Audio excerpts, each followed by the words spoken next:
There's a pattern in history that has wiped out the savings of entire populations across 2,000 years. And right now, in 2025, while most Americans hold stocks, bonds, and retirement accounts, one group is quietly preparing for it to happen again, accumulating three specific assets that have survived every currency collapse in recorded history. In 265 AD, the Roman denarius contained 0.5% silver. It had started at 95%. Prices rose 1,000%. The middle class vanished overnight. Farmers with land survived. City dwellers starved. In November 1923, $1 equaled 4.2 trillion German marks. A wheelbarrow of cash couldn't buy a loaf of bread. The German middle class, their entire life savings, gone in months. Urban workers rioted in the streets. Farmers refused to accept currency and demanded gold or barter instead.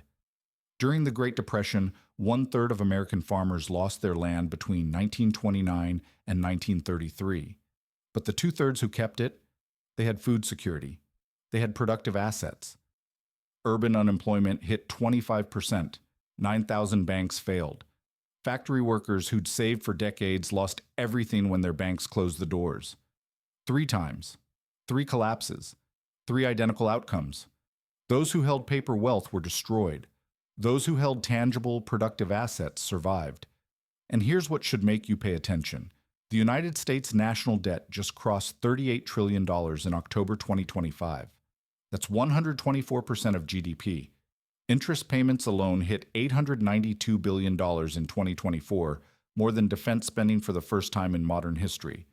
The experts say this is manageable. They say modern central banking is different. They said the same thing in Rome. They said it in Weimar Germany. They said it before the Depression. But in Lancaster County, Pennsylvania, the Amish have quietly acquired 21,659 acres since 1984. They now control 28.7% of all farmland in the county, valued at nearly $1 billion. In 2023 alone, they established 39 new settlements across the United States, specifically targeting areas with affordable, fertile land. They're not buying gold. They're not hoarding cash. They're accumulating 3 specific asset classes that the history books say survive when everything else fails. And if you understand why Rome fell, why Weimar collapsed, why the Depression destroyed paper wealth but not productive assets, you'll understand exactly what they're preparing for and why the math says they might be right. You've been told that the modern economy is different, that our financial systems are sophisticated, that central banks have learned from history, that the safety nets we've built, FDIC insurance, Social Security, diversified portfolios, protect you from the kind of catastrophic wealth destruction that happened to previous generations. The Amish don't believe that. And if you look at what they're actually doing with their money, you'll see they have history on their side. Here's the pattern that keeps repeating. Century after century, empire after empire, a nation borrows beyond its capacity to repay. The government dilutes its currency to service those debts. Prices skyrocket for basic goods. And when the dust settles, only one group survives with their wealth intact. Those who held tangible, productive assets instead of paper promises. Not the pensioners, not the wage earners, not the savers who trusted their government's currency. The survivors are always the same. People who own land that produces food, tools that create value, and skills that generate real output regardless of what's printed on the money. The Roman denarius started at 95% silver content under Emperor Augustus. It could buy 6 liters of wheat, a full day's wage for a skilled laborer. But Rome had a problem. They'd built an empire that required over 600,000 soldiers to defend, double the number they'd started with. Every new emperor needed to pay an accession bonus to secure military loyalty. Emperor Caracalla raised soldiers' pay by 50% around 210 AD, declaring that nobody should have any money but I, so that I may bestow it upon the soldiers. The problem? The empire had stopped expanding. No new conquests meant no new sources of gold and silver. Costs were rising, revenue stayed flat. So they did what governments always do. They debased the currency. Nero dropped it to 90% silver. Trajan brought it to 85%. Marcus Aurelius cut it to 75%. Septimius Severus slashed it to 50%. By 265 AD, under Emperor Gallienus, the denarius contained 0.5% silver, a 99% debasement over 200 years. Prices rose 1,000% across the empire. The government demanded taxes be paid in gold, but most people didn't have gold. Trade networks collapsed. Merchants refused to accept denarii. Farmers hoarded crops rather than sell for worthless coins. Here's what separated survival from ruin. Those wealthy enough to own gold could pay their taxes. Those who owned productive land could grow food and trade directly. Those with tangible skills, blacksmiths, carpenters, farmers, had leverage. Everyone else? They abandoned their lands because they couldn't afford the taxes. Pensioners starved. Workers lost everything. The middle class disappeared. During the crisis of the 3rd century, over 26 emperors claimed power in 50 years. Most were assassinated. The plague killed 62% of Alexandria's population. The Western Roman Empire fell by 476 AD. But through it all, one group survived: landowners with productive assets. The crisis was financial and political, not agricultural. Land still produced food. Tools still made goods. Skills still had value. Currency debasement transferred wealth from savers to debtors, from wage earners to asset holders, from the middle class to large landowners. Paper wealth evaporated. Physical wealth endured. 17 centuries later, it happened again. Faster this time, more complete. Same pattern. After World War I, Germany faced 50 billion marks in reparations payable in gold, an impossible sum designed to cripple the nation for generations. The government's solution? Print money. By July 1922, prices had risen 700%. By November 1923, hyperinflation had fully set in. $1 equaled 4.2 trillion marks. A wheelbarrow of money couldn't buy a newspaper. A cup of coffee cost 5,000 marks at the counter, then 7,000 marks before you finished drinking it. Workers were paid twice daily because money lost value by the hour. Dr. Rudolf Havenstein, president of the Reichsbank, believed that printing money was responding to inflation rather than causing it. He thought the mark's fall against foreign currencies was the problem, not the printing presses, so he kept printing. By August 1923, he proudly announced the Reichsbank was printing 20,000 billion marks daily using 2,000 printing presses and 30 paper mills. He aimed for 46,000 billion daily. The demand was a quintillion marks. The actual outcome? Farmers did extraordinarily well. They sold goods for ever-increasing prices and paid off their debts with worthless currency. They refused to accept marks, demanding gold or barter instead. Urban populations marched into the countryside to loot farms because shopkeepers couldn't restock fast enough. The middle class was destroyed. Their savings, accumulated over lifetimes, became worthless overnight. Fixed-income workers, pensioners, anyone holding cash lost everything. Food riots broke out in cities. Havenstein died of a heart attack on November 20th, 1923, the exact day Hjalmar Schacht stabilized the currency by refusing to print more money. His death arrived, as one historian wrote, as in a Greek tragedy, at precisely the moment his policy was finally abandoned. 10 years later, America faced its own crisis. Between 1929 and 1933, U.S. farm income fell from $16.9 billion to $5.3 billion, a 69% collapse. Cotton dropped from 35 cents per pound in 1919 to 6 cents in 1931. By 1933, one-third of all American farmers had lost their land to foreclosure. Between 1930 and 1935, 750,000 family farms disappeared. Urban unemployment reached 25%. 9,000 of the nation's 25,000 banks failed. Factory workers who'd saved for decades lost everything when their banks closed. Construction virtually halted. Industries dependent on consumer spending collapsed. Here's the critical difference.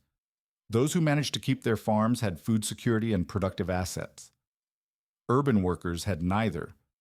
For the first time in American history, more people moved from cities back to rural areas seeking work, a reversal of decades of urbanization. States like California erected border blockades to prevent desperate migrants from entering. Of the 75% of farmers who survived foreclosure, many managed precisely because they owned land outright or had low debt. They could at least feed themselves. Urban workers depended on wages, and the financial system had no fallback. 3 examples. 3 different contexts. Same sequence every time. Unsustainable debt accumulation. Currency dilution to service debt. Hyperinflation or severe deflation. Collapse of paper wealth. Flight to tangible assets. Survivors are those who own productive land, tools, and skills. Different centuries, different currencies. Identical pattern. And here's what should terrify you. We're not looking at ancient history or foreign economies. We're watching the same sequence unfold in the United States right now. The stages are visible, the numbers are public, the pattern is active. So let's break down exactly how this pattern works, stage by stage, and why it becomes unstoppable once it starts. Stage 1 is debt accumulation. Governments spend more than they collect in taxes. They fund the difference through borrowing. This works as long as GDP grows faster than debt. The U.S. debt to GDP ratio was 30.6% in 1981, the lowest in 70 years. Today it's 124%. The Congressional Budget Office projects 172% by 2054 if current policies continue. We're deep into stage 1 and accelerating. Stage 2 is the debt trap. As debt grows, interest payments consume an ever larger share of the budget. The U.S. paid $404 billion in interest in 2019. In 2024, it paid $892 billion, more than defense spending exceeding 14% of total federal outlays. This creates a trap you cannot escape. You must borrow more just to service existing debt. The borrowing feeds on itself. You're no longer borrowing to invest in infrastructure or education or anything productive. You're borrowing to pay interest on money you already borrowed. Once interest payments exceed 15% of spending, the numbers become impossible to sustain without drastic action. Stage 3 is currency dilution. When the debt becomes too large to refinance at market rates, governments face 3 options: default on obligations, political suicide; raise taxes dramatically, economic suicide; or print money to pay debts, slow-motion suicide. They always choose option 3. Why? Because the pain is delayed and diffused. Defaulting means immediate chaos. Tax increases spark immediate revolt. But printing money? The consequences take months or years to fully materialize. Politicians can blame the resulting inflation on external factors, supply chains, corporate greed, foreign actors, anything except their own policies. The Federal Reserve expanded M2 money supply 40% from 2020 to 2022. Though they've slowed the expansion, it continues. We are in stage 3 right now. Stage 4 is inflation and flight to real assets. As the money supply expands faster than productive capacity, each unit of currency buys less. Smart money moves first into land, productive businesses, commodities, anything that produces real value. This accelerates price increases in those assets. Middle-class savers notice too late. By the time they react, asset prices have already multiplied. Farmland prices have risen dramatically. Lancaster County land now costs $15,000 per acre compared to $2,000 to $3,000 in other states. Those who can afford it are buying. The Amish are among them. We're at the beginning of stage 4. Stage 5 is system breakdown. If the cycle continues long enough, trust in the currency collapses. People refuse payment in paper money. Barter systems emerge. Trade networks fragment. The economy localizes around those who control productive assets, land, tools, skills, food, energy. We haven't reached stage 5 yet. But the conditions are in place.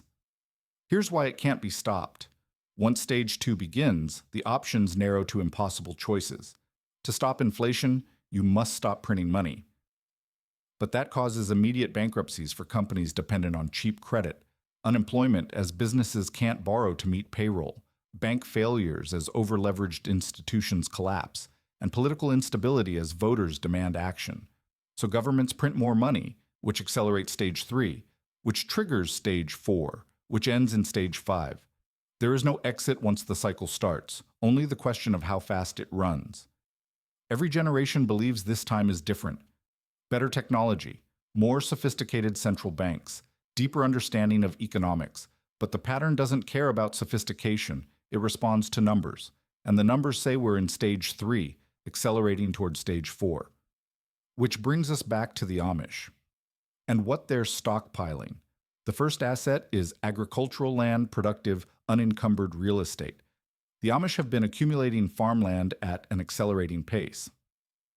Lancaster County data from 1984 to 2003 shows they gained 256 farms and 21,659 acres, a net increase of 950 acres annually. They now control 109,080, 133 acres worth approximately $1 billion, representing 28.7% of the county's total farmland. But it's not just Lancaster. In 2023 alone, the Amish established 39 new settlements across the United States, specifically targeting areas with affordable, fertile farmland. They're expanding into Montana, Maine, South Dakota, Tennessee, anywhere land prices allow them to maintain their agricultural base. Why land? Because it produces food regardless of currency value, because it can't be devalued by central bank policy, because it has intrinsic utility independent of the financial system. During Weimar hyperinflation, farmers were the only group to thrive. During the Great Depression, those who kept their farms survived while urbanites starved. In Rome, landowners weathered the storm while city dwellers fled. The second asset is productive tools and equipment, durable capital goods.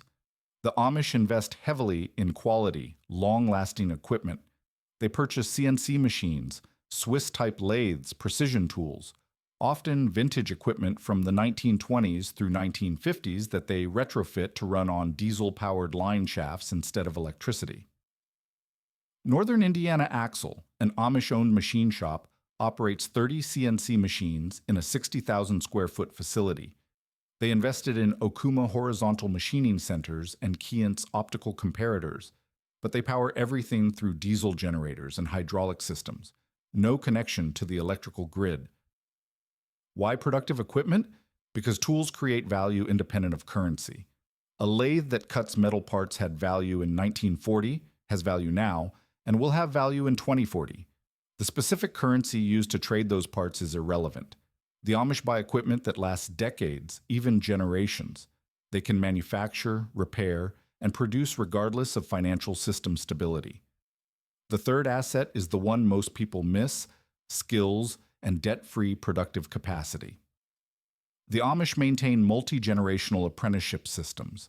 Children learn carpentry, farming, equipment repair, blacksmithing, productive skills that create real value. By age 16, most Amish youth can build a barn, repair machinery, manage livestock, or run a small business. Crucially, they operate debt-free or with minimal debt. Amish business owners put profits back into land and equipment rather than expanding through leverage. They use community-based lending systems that charge favorable rates to fellow members. When they do use banks, their reputation for reliability makes loans easy to secure, but they pay them off quickly. Why skills and low debt? Because debt is a claim on future currency. If the currency collapses, debt becomes meaningless, but so does your ability to pay it.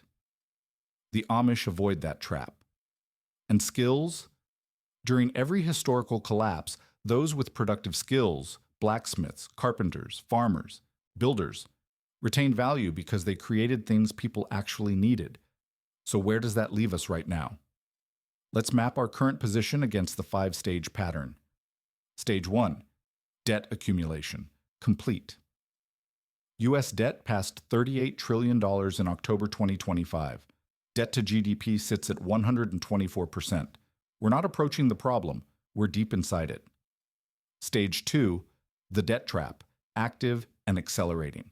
Interest payments hit $892 billion in 2024, exceeding defense spending for the first time in modern history. The Congressional Budget Office projects this will only worsen. We're now borrowing money just to pay interest on money we already borrowed. Stage 3, currency dilution in progress. The Fed expanded M2 money supply 40% from 2020 to 2022. Though they've slowed the pace, the expansion continues. Real inflation remains above target despite their interventions. Stage 4.